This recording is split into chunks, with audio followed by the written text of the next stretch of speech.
നമുക്കിനി ലാലി വിൻസെന്റിന്റെ പ്രതികരണം കേൾക്കാം. ഇതിൽ അറിയേണ്ടത് ഈ കണ്ണൂർ ടൗൺ പോലീസ് എടുത്ത കേസിൽ അവർ 7ാം പ്രതിയാണ്. അനന്തകൃഷ്ണന്റെ അഭിഭാഷകയായിരുന്നു അവർ പറയുന്നുണ്ട് അവർക്ക് ഇതുമായി ബന്ധപ്പെട്ട് കൂടുതൽ അറിവുകളില്ല. പക്ഷെ അപ്പോഴും ഇന്നലെ അവർ പ്രതികരിക്കുമ്പോൾ ഇത്ര സ്കൂട്ടർ കൊടുത്തു, ഇത്ര തയ്യൽ മെഷീൻ കൊടുത്തു, കണക്കൊക്കെ പറഞ്ഞിരുന്നു. ഇനി കൂടുതൽ ഞാൻ ഇതിനെക്കുറിച്ച് അറിയുമ്പോൾ എന്റെ ധാരണ മാറുമായിരിക്കും എന്നാണ്. എന്തായാലും എന്താണ് ലാലി വിൻസെന്റ് പറയുന്നതെന്ന് കേൾക്കാം. അനന്തകൃഷ്ണന്റെ തട്ടിപ്പിന്റെ വിവരങ്ങൾ ഓരോ ദിവസവും പുറത്തു വന്നുകൊണ്ടിരിക്കുകയാണ്. മാത്രമല്ല ED അടക്കം പ്രാഥമിക പരിശോധനകൾ തുടങ്ങിയിട്ടുണ്ട്. വലിയ തട്ടിപ്പ്, അത്തരത്തിൽ കോടികളുടെ തട്ടിപ്പാണ് ഈ അനന്തകൃഷ്ണൻ നടത്തിയിരിക്കുന്നത്. കോൺഗ്രസ് നേതാവായിട്ടുള്ള താങ്കളും ഈ കേസിൽ ഒരു പ്രതിയായി വന്നിരിക്കുകയാണ്. ഇതൊക്കെ കൂടുതൽ വിവരങ്ങൾ ഇപ്പോൾ പുറത്തേക്ക് വരികയാണ്. എന്താണ് യഥാർത്ഥത്തിൽ എന്നെ പ്രതിയാക്കിയതിൻ്റെ കാര്യങ്ങൾ ബഹുമാനപ്പെട്ട പോലീസിനോട് ചോദിച്ച് മനസ്സിലാക്കണം. ഈ കണ്ണൂർ പോലീസ് സ്റ്റേഷനിൽ ഇട്ടിരിക്കുന്ന FIR-ൽ ഞാൻ സ്പിയാർട്സിൻ്റെ വക്കീൽ എന്നാണ് കണ്ടത്. ഞാനല്ല.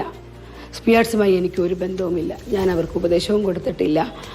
അവരുടെ കാര്യങ്ങളും എനിക്കറിയില്ല. ഞാൻ അവരുടെ ഫീസും വാങ്ങിച്ചിട്ടില്ല. ഞാൻ അനന്തകൃഷ്ണന് വേണ്ടി PSIക്ക് വേണ്ടി ഒരുപാട് കരാറുകൾ തയ്യാറാക്കാൻ ഡ്രാഫ്റ്റ് ചെയ്ത് കൊടുത്തിട്ടുണ്ട്. അത് പ്രോമിസറി നോട്ടുകൾ കൊടുക്കണമെന്ന്, സാധാരണക്കാരൻ്റെ പൈസ സാധാരണക്കാരൻ്റെ കയ്യിൽ നിന്ന് വാങ്ങുമ്പോൾ അവൻ ചതിക്കപ്പെടരുത് എന്ന എൻ്റെ മോറൽ ഒബ്ലിഗേഷൻ പ്രോമിസറി നോട്ട് കൊടുക്കണമെന്ന് ഞാൻ ഉപദേശിച്ചിട്ടുണ്ട്. അനന്തകൃഷ്ണൻ ഇവരോടെല്ലാം വാങ്ങിയിട്ടുള്ള പൈസയ്ക്ക് പ്രോമിസറി നോട്ടുകളുണ്ട്. അവരത് കോടതിയിലും പോലീസ് സ്റ്റേഷനിലും ഹാജരാക്കണം.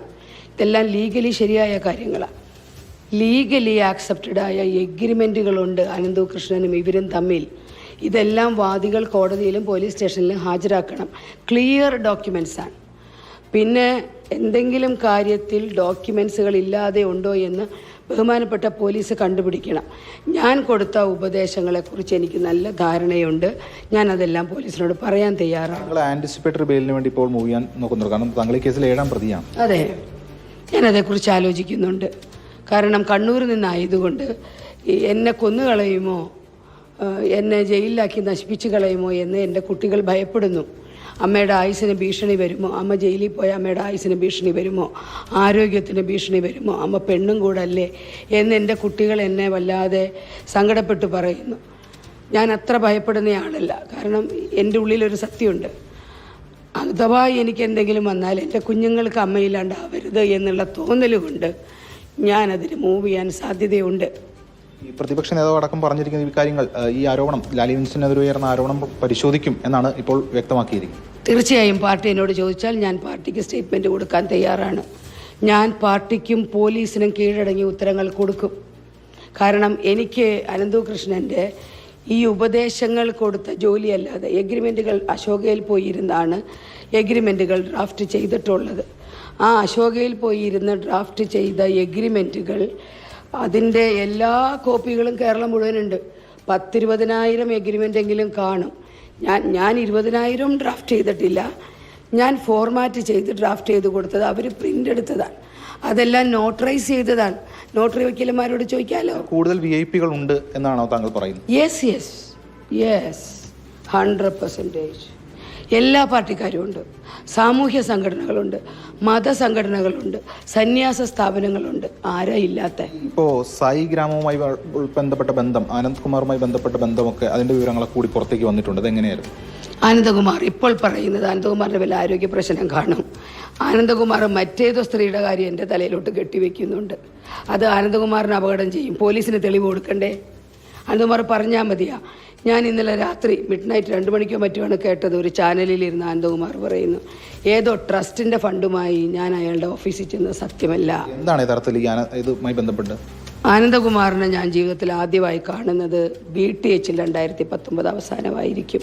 BTH ഈ അനന്തകൃഷ്ണൻ എന്നെ കാണാനായിട്ട് വന്ന് കേസിൻ്റെ കാര്യം സംസാരിച്ച് പോയപ്പോൾ എന്നോട് ആനന്ദകുമാർ എന്നൊരു ജീവകാരുണ്യ പ്രവർത്തനങ്ങൾ ചെയ്യുന്ന വ്യക്തിയുണ്ട്, BTH ഒരു പ്രോഗ്രാമുണ്ട്, എൻ്റെ ഗുരുസ്ഥാനീയനാണ്, ഒന്ന് വന്ന് പരിചയപ്പെടണം, സാറ് ഭയങ്കര സ്വാധീനമുള്ള ആളാണ് എന്ന് പറഞ്ഞു. ശരി, ഞാനന്ന് ഫ്രീ ആയിരുന്നു ഈവനിങ്ങിൽ, ഞാൻ വരാമെന്ന് പറഞ്ഞ് BTH ചെന്നു. ആനന്ദകുമാറിനെ പരിചയപ്പെട്ടു. അവിടെ ഭജന നടക്കുന്നുണ്ടായിരുന്നു. ഒരു നിലവിളക്ക് കത്തിച്ച് വെച്ചിട്ടുണ്ടായിരുന്നു. നോർത്ത് ഇന്ത്യൻ ആളുകളുണ്ടായിരുന്നു, വിദേശികളുണ്ടായിരുന്നു, ഒരു ബിഷപ്പിൻ്റെ സഹോദരനുണ്ടായിരുന്നു. CSR ഫണ്ടിൻ്റെ കാര്യം എന്താണ്? CSR ഫണ്ട് ഇതിലേക്ക് കൊണ്ടുവരുമെന്നാണ് പറയുന്നത്. അങ്ങനെ ഉണ്ടായിരുന്നു? ലേ മെറിഡിയനിലെ ഫുട്ടേജുകളെല്ലാം എടുക്കാമല്ലോ. ലേ മെറിഡിയനിലെ എല്ലാ പരിപാടി സൈറ്റിലുണ്ട്. മാഡത്തിന് അറിയുന്ന കാര്യങ്ങൾ പറയാം. അതാ ഞാൻ പറഞ്ഞത്, അവിടെ വെച്ച് CSR ഫണ്ട് ജനറേറ്റ് ചെയ്യുന്നതിന് ക്ലാസ്സുകൾ ഉണ്ടായിരുന്നു. ആരാണ് CSR ഫണ്ട് ഇതിലേക്ക് നൽകുമെന്ന് ഉറപ്പ് കൊടുത്തിരുന്നത്? അങ്ങനെയെങ്കിൽ ഇപ്പോൾ അനന്തകൃഷ്ണനാണ് പറഞ്ഞിരുന്നത് CSR ഫണ്ട് ഇവിടേക്ക് വരുമെന്ന്, പക്ഷേ അത് വലിയ തട്ടിപ്പായിരുന്നു എന്നാണ് ഇപ്പോൾ. അവരുടെ ട്രസ്റ്റ് ഡി കിടപ്പുണ്ടല്ലോ, അവരുടെ രജിസ്റ്റേർഡ് എഗ്രിമെന്റ് കിടപ്പുണ്ടല്ലോ CSR ഫണ്ട് ജനറേറ്റ് ചെയ്യുമെന്ന്. ഇതൊക്കെ ഡോക്യുമെന്റ് അല്ലേ, പോലീസ് അതൊക്കെ എടുത്ത് നോക്കൂലേ, പോലീസിന് അവർ കൊടുക്കൂലേ? രജിസ്റ്റേർഡ് ഡോക്യുമെന്റുകളാണ് എല്ലാം, അതെല്ലാം അതിനകത്തെല്ലാം ഉണ്ട്. ഞാൻ പറയേണ്ട കാര്യമില്ല. ഞാൻ ഇതേക്കുറിച്ച് CSR ഫണ്ടെന്നൊക്കെ ഞാൻ കേട്ടിട്ടുണ്ടെങ്കിലും ഡീറ്റെയിൽഡ് ആയിട്ട് ഇൻ ഡെപ്ത് ഞാൻ പഠിച്ചത് എന്നോട് മൂവാറ്റുപുഴ പോലീസ് സ്റ്റേഷനിലെ സബ് ഇൻസ്പെക്ടർ പറയുമ്പോഴാണ്. അദ്ദേഹം ഈ 400 കോടിയുടെ കഥയൊക്കെ പറഞ്ഞപ്പോൾ കുറേ സമയം എനിക്ക് എന്താ പറയുക, ഞാൻ എൻ്റെ അമ്മേ 400 കോടിയാണ് എന്നോർത്ത്. പിന്നെ ഞാൻ അങ്ങേരോട് പറഞ്ഞു എനിക്കറിയില്ല കേട്ടോ, എന്നെ ഒന്ന് പഠിപ്പിച്ചത് അദ്ദേഹമാണ് പഠിപ്പിച്ചു തരുന്നത്, അക്കൗണ്ട് കാട്ടിയിട്ട്. അന്ന് മുതൽ ഞാൻ ഇവരുടെ കാര്യങ്ങൾ പഠിക്കുന്നുണ്ട്. നേരത്തെ ഈ പറഞ്ഞ പോലെ ഈ സായിഗ്രാമവുമായി ബന്ധപ്പെട്ട കാര്യങ്ങളിൽ എന്തായിരുന്നു മാഡം പറഞ്ഞത്? ആനന്ദകുമാർ ഉത്തരം പറയേണ്ടി വരും. ഞാൻ ഡാമേജസിന് നോട്ടീസ് അയക്കും. ഞാൻ ജീവിതത്തിൽ ഇന്ന് വരെ അങ്ങേരുടെ ആ ഓഫീസിൽ ഞാൻ പോയിട്ടില്ല. പണ്ടൊരിക്കൽ അനന്തകൃഷ്ണൻ്റെ ഡ്രൈവർ എന്നെ KPCC ഓഫീസിൽ ഡ്രോപ്പ് ചെയ്ത സമയത്ത് അവിടെ നിന്ന് അനന്തകുമാറിൻ്റെ വീട്ടിൽ പോകണമെന്ന് പറഞ്ഞ് വീട് എവിടെയാണെന്ന് ചോദിച്ചപ്പോൾ ഏതൊരു സ്ഥലം പറഞ്ഞല്ലോ, അവിടാണ് എന്ന് പറഞ്ഞൊരു ഓർമ്മ എൻ്റെ കാതിൽ കിടപ്പുണ്ട്. ഇന്ന് ഏതോ ചാനലുകാരൻ പറയുന്നത് കേട്ടു ഞാൻ അങ്ങേരുടെ ഓഫീസിൽ പോയി ട്രസ്റ്റിൻ്റെ കാര്യം ഞാൻ ഡാമേജസിന് നോട്ടീസ് അയക്കും. ഞാൻ എന്ന് ചെന്നു എന്നും എന്ത് രേഖകളാണ് ചോദിച്ചതെന്നും എന്ത് ട്രസ്റ്റായിരുന്നെന്നും ഈ രേഖകൾ എന്തിന് ഹാൻഡ് ഓവർ ചെയ്തെന്നും, രേഖകൾ ഹാൻഡ് ഓവർ ചെയ്തെന്നാണല്ലോ പറഞ്ഞത്, അതിൽ നിന്ന് പിന്മാറാൻ പറ്റൂലല്ല.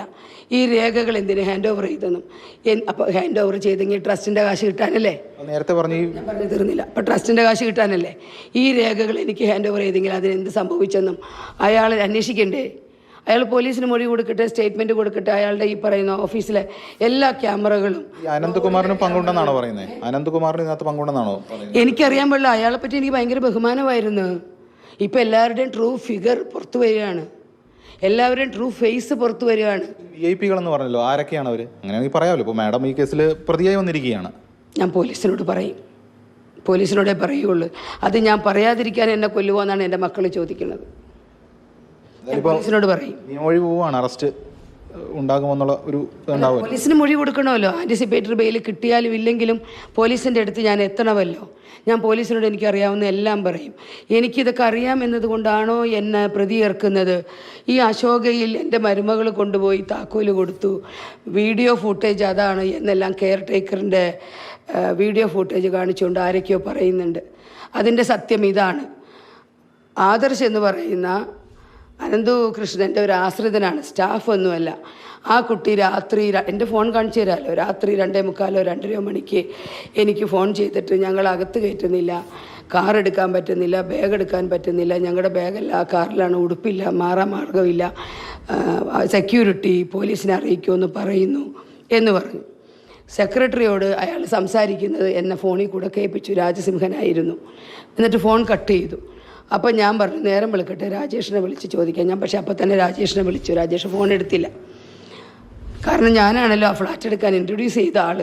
പിറ്റേ ദിവസം ഞാൻ രാജേഷിനെ വിളിച്ചു. അന്ന് മൺഡേ ആയിരുന്നു.